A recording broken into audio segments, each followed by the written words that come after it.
चलिए आज एक और वीडियो डिस्कस करते हैं और इसमें मैं जो मेरा स्टूडेंट था आदित्य श्रीवास्तव जिन्होंने दिया ये सब में एथिक्स पढ़ा था, उनका एक खूबी था आंसर राइटिंग पे जिसमें वो काउंटर डायमेंशंस यूज करते थे। इस क्वेश्चन में अप्लाई करके देखते हैं। क्वेश्चन है coastal sand mining whether legal और illegal possesses one of the biggest threats to our environment. तो पहला पार्ट ये पूछा है कि how coastal mining whether legal है या इलीगल है वो क्या थ्रेट पोज करता है। पहला part impact of sand mining along the Indian coast. अब इसमें बिटवीन द लाइंस क्या हो सकता है कि उन्होंने पूछा है कि क्या क्या थ्रेट पोज कर रहा है और दूसरा इंपैक्ट, गवर्नमेंट स्कीम नहीं पूछा है। तो ये गवर्नमेंट स्कीम एक कॉम्प्लीमेंट्री डायमेंशन हो सकता है जिसको हम बिटवीन द लाइंस कहते हैं। अपन ने इंट्रोडक्शन देखा coastal sand mining, removing of sand and all. Mean, ये मीन वाला थोड़ा और बेहतर लिख सकते हो आप। सैंड पार्टिकल्स फॉर डेवलपमेंट, क्या removing of sand particles for development, but it can hamper the continuity of spices nearby it. Removing of sand particles is a negative connotation भाई।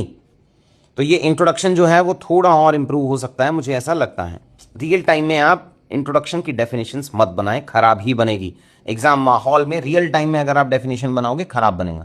तो या तो पहले ही डेफिनेशंस का एक लिस्ट बना लो 50, 60, 70, 100 के आसपास में, उन्हीं क्वेश्चंस के इंट्रोडक्शंस को आप डेफिनेशन बेस्ड रखना, वरना यही लिखेंगे। फिर है coastal sand mining possesses a threat through. तो ये फर्स्ट पार्ट पूछा था, उसने एक डायग्राम बना दिया, उसमें लिख दिया है। देखो डायग्रामेटिक जो पार्ट पूछा है उसमें अगर आप डायग्राम बना रहे हो, नुकसान ये होता है कि इन सब में आप एग्जाम्पल नहीं लिख पाते हो। और ये तो सवाल में ही पूछा है with citing with specific example, मतलब इवैल्यूएटर चाह रहा है कि आपको जो पॉइंट लिख रहे हो उनको सब्सटेंशिएट करना है एग्जाम्पल के थ्रू। फिर हम सेकंड पार्ट में आते हैं। सेकंड पार्ट में उन्होंने साइटिंग एग्जांपल्स लिखे हैं, बट इसमें भी जरूरत था। Impact of sand mining in Indian coast, positive impact क्या आएगा, नेगेटिव इंपैक्ट क्या आएगा।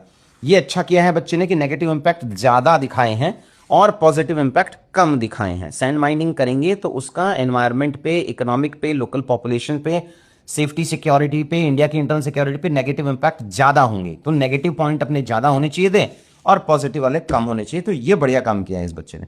पॉजिटिव इंपैक्ट डाला 1 2 3 4 5, नेगेटिव इंपैक्ट डाला उसने 1 2 3 4, मुझे लग रहा है 5वां पॉइंट और होना चाहिए था। और फिर उसने वे फॉरवर्ड डाल दिया है। वे फॉरवर्ड लिख सकते थे, अपन इसकी जगह गवर्नमेंट इनिशिएटिव्स भी लिख सकते थे, बिकॉज वे फॉरवर्ड के पॉजिटिव डायमेंशंस तो अपन कंक्लूजन में भी डाल सकते हैं।